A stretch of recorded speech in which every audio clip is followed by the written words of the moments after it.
அனைவருக்கும் வணக்கம். சேலம் மாவட்டம் ஓமலூரை அடுத்த பொட்டியபுரம் ஊராட்சி கருத்தானூர் பகுதியை சேர்ந்தவங்க தான் சத்யா. இவங்களுக்கு தற்போது 33 வயசு ஆகுது.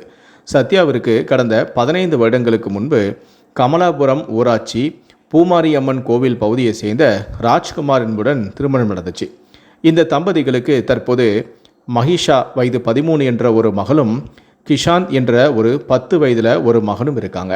கருத்தானூர் அருகே உள்ள அரசு பள்ளியில் தான் மகிஷா 7ஆம் வகுப்பும் கிஷாந்த் 5ஆம் வகுப்பும் படிச்சுட்டு வராங்க. சத்யா தான் கணவரோட சேர்ந்து கருத்தானூரில் உள்ள தன்னுடைய தந்தையின் நிலத்தில் கரும்பு ஆலை அமைத்து வெல்லம் தயாரிக்கக்கூடிய தொழில் செஞ்சுட்டு வந்திருக்காங்க. ஆனால் கடந்த 2 வருடங்களுக்கு முன்பு சத்யாவுடைய கணவனான ராஜ்குமாருக்கு வேறொரு பெண்ணோட தொடர்பு ஏற்பட்டிருக்கு. இதனை அறிந்த சத்யா தான் கணவனோட சண்டையிட்டு இருக்காங்க. ஒரு கட்டத்தில் சத்யாவுடைய கணவனான ராஜ்குமாரோ எனக்கு அந்த பெண் தான் வேணும் அப்படின்னு சொல்லிட்டு சத்யாவை விட்டு பிரிஞ்சு போய் அந்த பெண்ணோட தற்போது குடும்பம் நடத்திட்டு வராரு. இதனால் சத்யா தன்னுடைய மகன் மற்றும் மகளோட கரும்பு ஆலையிலேயே தனியாக வசித்து வந்தாங்க. ஆரம்பத்தில் சத்யாவும் அவருடைய கணவனான ராஜ்குமாரும் சேர்ந்து தான் வெல்லம் தயாரிக்கக்கூடிய தொழில் செஞ்சுட்டு வந்திருக்காங்க. ஆனால் கணவன் பிரிஞ்சு போன பிறகு வெல்லம் தயாரிக்கக்கூடிய தொழிலை சத்யாவால் செய்ய முடியல.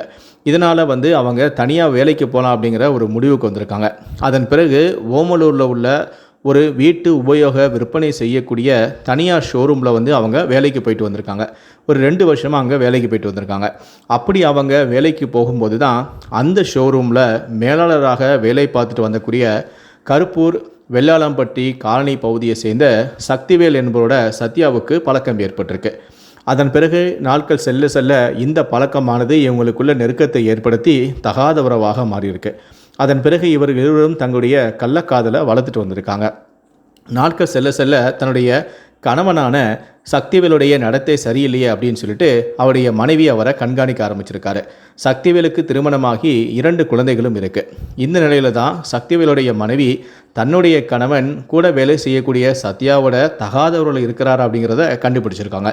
இதனால் சக்திவேலோட அவங்க சண்டையும் விட்டுருக்காங்க. ஆனால் சக்திவேலோ எனக்கு சத்யா தான் வேணும் அப்படின்னு சொல்லிட்டு அதில் உறுதியாக இருந்திருக்காரு. இதனால் சக்திவேலோட மனைவியோ நான் வேணாம் உனக்கு அவள் தானே வேணும்னு சொல்லி உறுதியாக இருக்க நீ அவளோடய இருந்துட்டு போ அப்படின்னு சொல்லிட்டு சக்திவேலை பிரிஞ்சு தன்னுடைய 2 குழந்தைகளையும் கூட்டிகிட்டு போயிட்டாங்க. அதன் பிறகு சக்திவேலுக்கும் சத்யாவுக்கும் எந்த விதமான இடையூறும் இல்லாமல் தன்னுடைய கள்ளக்காதலை வளர்த்துட்டு வந்திருக்காங்க. மனைவி பிரிஞ்சு வாழக்கூடிய சக்திவேலும் கணவனை பிரிந்து வாழக்கூடிய சத்யாவும் கள்ளக்காதலில் தொடர்ந்து ஈடுபட்டு வந்திருக்காங்க. இந்த நிலையில தான் கடந்த 3 மாதங்களாகவே சக்திவேலுக்கிட்ட சத்யா சரியாகவே பேசலை.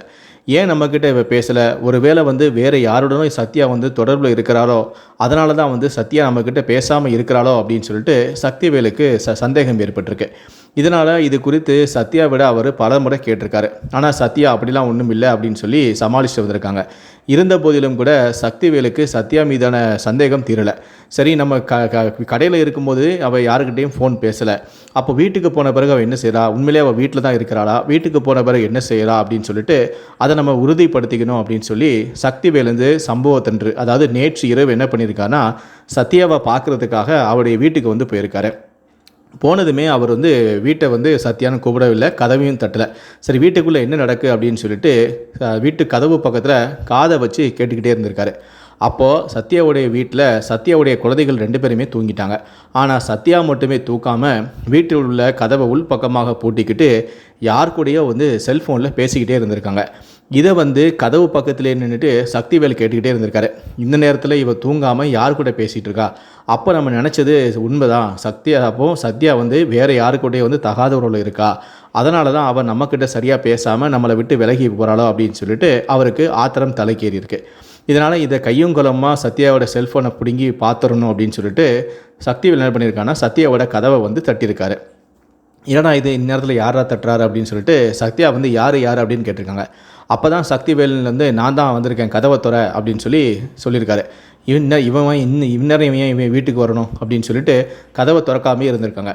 ஆனால் தொடர்ந்து சக்திவேல் கதவை தட்டிக்கிட்டே இருந்ததால் வேறு வழி இல்லாமல் சத்யா கதவை திறந்துருக்காங்க. கதவை திறந்ததுமே இதுக்கு இந்நேரத்தில் ஏன் என்னுடைய வீட்டுக்கு வந்திருக்க, இது வரக்கூடிய டைமா, பார்த்தா எல்லோரும் என்ன நினைப்பாங்க, நீ உடனே இங்கேருந்து கிளம்பு அப்படின்னு சொல்லி சத்யா வந்து சத்தம் போட்டிருக்காங்க சக்திவேல். ஆனால் சக்திவேல் வந்து கேட்கல. நான் போகிறது இருக்கட்டும், முதல்ல உன் செல்ஃபோனை கொடு, நீ இப்போ யார்கிட்ட பேசினேன் அதை நான் பார்க்கணும், கொண்டா உன் செல்ஃபோனை கொடு அப்படின்னு சொல்லி கேட்டிருக்காரு. அதுக்கு சத்யா வந்து கொடுக்க மறுத்துருக்காங்க. நான் யார் கூட பேசினா உனக்கு என்ன, நான் யார் கூட வேணால் பேசுவேன், அதை கேட்க நீ யார் அப்படின்னு சொல்லிட்டு பதிலுக்கு சத்யா வந்து சண்டை போட்டிருக்காங்க. அப்போ சக்திவேல் சொல்லியிருக்காங்க, நான் யாரா, உனக்காக என் பொண்டாட்டியவே பிரிஞ்சு நீ தான் வேணும்னு சொல்லி நான் இருந்தால் தான் என் பொண்டாட்டியும் பிள்ளைகளும் என்னை விட்டு பிரிஞ்சு போயிட்டாங்க, இப்போ என்னன்னா நீ யாருன்னு என்ன கேட்குறியா அப்படின்னு சொல்லிட்டு சக்திவேலும் பேச ஆரம்பிச்சிருக்காரு. இப்படி ஒருத்தருக்கு ஒருத்தர் மாறி மாறி வந்து சண்டை போட்டிருக்காங்க. இவங்க 2 பேரும் சண்டை போட்டதால் சத்யாவோட குழந்தை எந்திக்கலை, அதாவது பெண் குழந்தை வந்து எந்திக்கலை. ஆனால் 10 வயசு மகன் வந்து அம்மாவோட சத்தத்தை கேட்டு எந்திரிச்சிட்டாரு. எந்திரிச்சு பார்க்கும்போது அம்மா கூட வந்து சக்திவேல் சண்டை போட்டதை பார்த்து அம்மாவுக்கு எதோ நடந்துடக்கூடாதே அப்படின்னு சொல்லிட்டு அவருடைய மகன் வந்து 10 வயது மகன் வந்து தடுத்துருக்காங்க. வெளியே போங்க அங்கிள், இந்த டைமில் எதுக்கு நீங்கள் வந்தீங்க, நீங்கள் யார், நீங்கள் வெளியே போங்க அப்படின்னு சொல்லி சண்டை போட்டிருக்காரு. அப்போது சக்திவேல் வந்து சத்யா கிட்ட அவன் ஃபோனை கொடு, நான் பார்த்துட்டு உடனே கிளம்பிடுறேன் அப்படின்னு சொல்லி கேட்டுக்கிட்டே இருந்திருக்காரு. ஆனால் சத்யாவை வந்து ஃபோனை கொடுக்க மறுத்துருக்காங்க. இதனால் சக்திவேலுக்கு கோபம் தலைக்கேறி இருக்கு. அப்போ என்ன பண்ணியிருக்காங்கன்னா, உடனே அவங்க வீட்டில் சத்யாவுடைய வீட்டில் இருந்த சமையல்கட்டில் இருந்த ஒரு கூர்மையான ஒரு ஆயுதத்தை எடுத்துகிட்டு வந்திருக்காரு. கத்தி போன்ற ஒரு ஆயுதத்தை எடுத்துகிட்டு வந்து வீட்டுக்குள்ளே நடக்குது வெளியே தெரியக்கூடாது அப்படின்னு சொல்லி உடனடியாக என்ன பண்ணியிருக்காருன்னா லைட்டெல்லாம் ஆஃப் பண்ணியிருக்காரு. அந்த இருட்டிலேயே அவர் என்ன செய்கிறோம் ஏது செய்கிறோன்னு தெரியாத அளவுக்கு தன்னுடைய கோபத்தில் சத்யாவை வந்து குத்திருக்காரு. கூடவே வந்து அவருடைய மகன் மேலேயும் வந்து கத்தி குத்து விழுந்திருக்கு. இந்த சமயத்தில் சத்யாவுடைய கை வந்து மணிக்கட்டிலிருந்து வெட்டி துண்டாக விழுந்திருக்கு. இதனால் சத்யா வந்து வலியால் கத்தி கதறி கூச்சலிட்டு இருக்காங்க. அதன் பிறகு சத்யா கத்துறதால நம்ம மாட்டிக்கு போமோ அப்படின்னு சொல்லிட்டு உடனடியாக சக்திவேல் வந்து வீட்டிலேருந்து எந்திரிச்சு ஓடிட்டு போயிருக்காரு. உடனே வந்து லைட்டை ஆன் பண்ணிவிட்டு சத்யா வந்து பார்க்குறாங்க, தன்னுடைய மகன் உடம்புல பல இடங்களில் கத்தி குத்து காயங்களோட அவன் உயிருக்கு போராடி இருந்திருக்கான். தன்னுடைய உடலில் வெட்டு காயங்களோட ஒரு மணிக்கட்டும் துண்டான நிலையில் கூட சத்யா வந்து சத்தம் போட்டுக்கிட்டே பக்கத்தில் இருந்த அவருடைய அப்பா வீட்டுக்கு ஓடி போயிருக்காங்க. ஓடி போய் அவங்களுக்கு வீட்டில் போய் சத்தம் கொடுத்துருக்காங்க. சத்யாவுடைய சத்தத்தை கேட்டு பதறி அடிச்சுக்கிட்டு உடனடியாக அவருடைய தந்தையும் வெளியே வந்திருக்காரு. பக்கத்தில் இருந்த உறவினர்கள் எல்லாமே ஓடி வந்திருக்காங்க. கையில் வந்து மணிக்கட்டு துண்டான நிலையில் ரத்த சொட்ட நிலையில் சத்யாவை பார்த்து எல்லாருமே பதறி போயிட்டாங்க. என்னாச்சு அப்படின்னு சொல்லி கேட்டிருக்காங்க. அப்போ எல்லாரையும் வந்து வீட்டுக்கு கூட்டிகிட்டு வந்திருக்காங்க சத்யா. வீட்டுக்கு வந்து பார்த்தா சிறுவனான கிஷாந்த் வந்து தலை மற்றும் கழுத்தில் கத்தி குத்து காயங்களோட உயிருக்கு போராடி இருந்திருக்காரு. இதனால் அதிர்ச்சியான அவங்க உடனடியாக சத்யாவையும் அவருடைய மகனையும் தூக்கிக்கிட்டு உடனடியாக ஆம்புலன்ஸ் மூலமாக ஓமலூர் அரசு மருத்துவமனைக்கு கொண்டு வந்திருக்காங்க. அங்கு பரிசோதனை செய்த மருத்துவர்கள் சிறுவனான கிஷாந்த் வந்து ஏற்கனவே இறந்துட்டாங்க அப்படின்னு தெரிவிச்சிருக்காங்க. இதை கேட்ட ஒட்டுமொத்த குடும்பத்தாருமே கதறி அழுது துடிச்சாங்க. உடனடியாக சத்யாவுக்கு வந்து வெட்டுக்காயம் ஏற்பட்டதால் ஒரு மணிக்கட்டு துண்டான நிலையில் அவங்களுக்கு முதலுதவி சிகிச்சையும் அளிக்கப்பட்டு உடனடியாக அவங்கள வந்து சேலம் அரசு மருத்துவமனைக்கு மேல் சிகிச்சைக்காக அனுப்பி வச்சுருக்காங்க. இது பற்றி தெரிய வந்ததுமே சம்பவ இடத்திற்கு விரைந்து வந்த ஓமலூர் டிஎஸ்பியான சஞ்சீவ்குமார், இன்ஸ்பெக்டரான ரத்னகுமார் மற்றும் போலீஸார் வந்து வீட்டை வந்து சோதனை நடத்தினாங்க. அங்கே துண்டாகி கிடந்த கையையும் போலீஸார் மீட்டு மருத்துவமனைக்கு அனுப்பி வச்சுருக்காங்க. போலீஸார் நடத்திய விசாரணையில் தான் இந்த தனியார் ஷோரூம் மேலாளரான சக்திவேலுக்கும் சத்யாவுக்கும் இடையே கள்ளக்காதல் இருப்பதும் இதன் காரணமாக ஏற்பட்ட தகராறு தான் இந்த கொலை நடந்ததும் தெரிய வந்துச்சு. இதையடுத்து தப்பி ஓடிய சக்திவேலை பிடிக்கிறதுக்காக போலீஸார் தனிப்படை அமைத்து தேடி வந்தாங்க. இந்த நிலையில தான் சேலம் கரும்பூர் வெள்ளாளம்பட்டி அருகே இருக்கக்கூடிய கோரிமேடு காட்டு பகுதியில் சக்திவேல் வந்து மரத்தில் தூக்கு போட்டு தற்கொலை செய்து கொண்டதாக போலீஸாருக்கு தெரிய வந்துச்சு. இதையடுத்து கரும்பூர் போலீஸார் சம்பவ இடத்துக்கு விரைந்து சென்று தற்கொலை செய்த சக்திவேலுடைய உடலை மீட்டு பிரேத பரிசோதனைக்காக சேலம் அரசு ஆஸ்பத்திரிக்கு அனுப்பி வச்சிருக்காங்க. தாயுடைய தகாத உறவால் ஒன்றும் அறியாத 10 வயது சிறுவன் வந்து கொலை செய்யப்பட்டிருக்கக்கூடிய இந்த சம்பவமானது தற்போது சேலத்தையே உலுக்கியிருக்கு.